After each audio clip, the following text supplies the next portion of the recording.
Cricket বিশ্লেষক সাংবাদিক দেব চৌধুরী তিনি আজকে কালিমা পড়ে মুসলমান হয়েছেন, যাকে আমরা চিনি মূলত খেলাযোগের সাংবাদিক হিসেবে।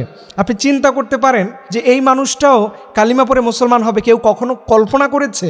আমার বিশ্বাস যে এই মানুষটা মাহমুদুল্লাহ রিয়াদ, মুশফিকুর রহিম এই জাতীয় মুসলিম ক্রিকেটারদের জীবনী দেখে উনি খুবই উদ্বুদ্ধ হয়েছেন এবং ইসলাম ধর্মের প্রতি ওনার আকৃষ্ট এখান থেকেই বেড়েছে। এর জন্য আল্লাহর শক্তি মনে হয় এমন, when Allah wants you to get something, to achieving something or you give you something, nobody can stop it, even in the whole world trying to block you.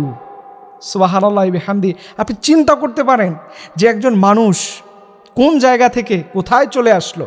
এবং এই সাংবাদিক দেব চৌধুরী সে বলছে যে আমি ইসলাম ধর্ম গ্রহণ করার আগে আমি আরবি পড়তে পারতাম না, কিন্তু আমার বাসায় কোরআনের 3টা বাংলায় অনুবাদ করা 3টা কোরআনের কপি ছিল, সেখানে আমি মাঝে মধ্যে স্টাডি করতাম।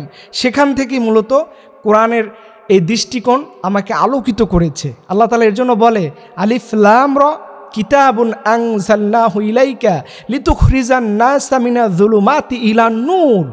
আপনি কোরআন পড়বেন, কোরআন আপনাকে আলোকিত করবে, কোরআন আপনাকে সমৃদ্ধশালী করবে, কোরআন আপনাকে গোটা পৃথিবী চিনিয়ে দিবে। আপনি জানেন যে এই টাইপের মানুষের আজকে ইসলাম ধর্ম গ্রহণ করতেছে এবং অবিশ্বাস্য বিষয় হচ্ছে গোটা পৃথিবীতে এটার প্রভাব এখন সবচেয়ে বেশি।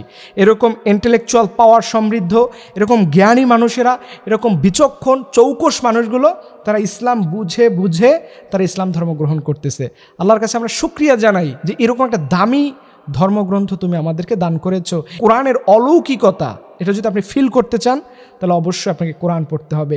দেখেন, আমি সবসময় একটা কথা বলি যে আমাদের এই বাংলাদেশের মানুষ সবচাইতে বেশি কোরআন কম পড়ে, যদিও পড়ে শুধু রিসাইটেশন করে, কিন্তু শুধু রিসাইটেশন করার জন্য কোরআন নয়, আপনি কোরআন বুঝে বুঝে অর্থ সহকারে। ওই যে দেব চৌধুরী বলছে কি যে আমার বাসায় 3টা কোরআনের বঙ্গানুবাদের কপি ছিল, এখান থেকে বোঝা যায় যে আপনাকে Quran you must be read it, আপনাকে পড়তে হবে অর্থ সহকারে। আর এইটা অর্থ সহকারে পড়লে এটার মজা কত হাজার গুণ বেড়ে যাবে, এটা আল্লাহ ছাড়া কেউ জানে না। আমি আপনাদের কাছে অনুরোধ করব যে কোরআন আপনারা পড়ুন এবং কোরআনের যে বিষয়গুলো আমাদের সামনে ফুটে উঠেছে সেগুলো আমরা যেন কোরআন আকারেই শিখি, কোরআনের থেকেই শিখি, অন্য কোনো মানুষের কাছ থেকে যেন না শিখি। এর জন্য কোরআনের কপিগুলো শুধু বাসায় রেখে দেওয়ার জন্য আল্লাহ তাআলা নাজিল করেনি, এখান থেকে আমরা নিজেরা পড়ব এবং পড়ে আমাদের ফ্যামিলি, আমাদের পরিবারের জন্য আমরা সব জায়গায় কোরআনের আলোতে আলোকিত করব।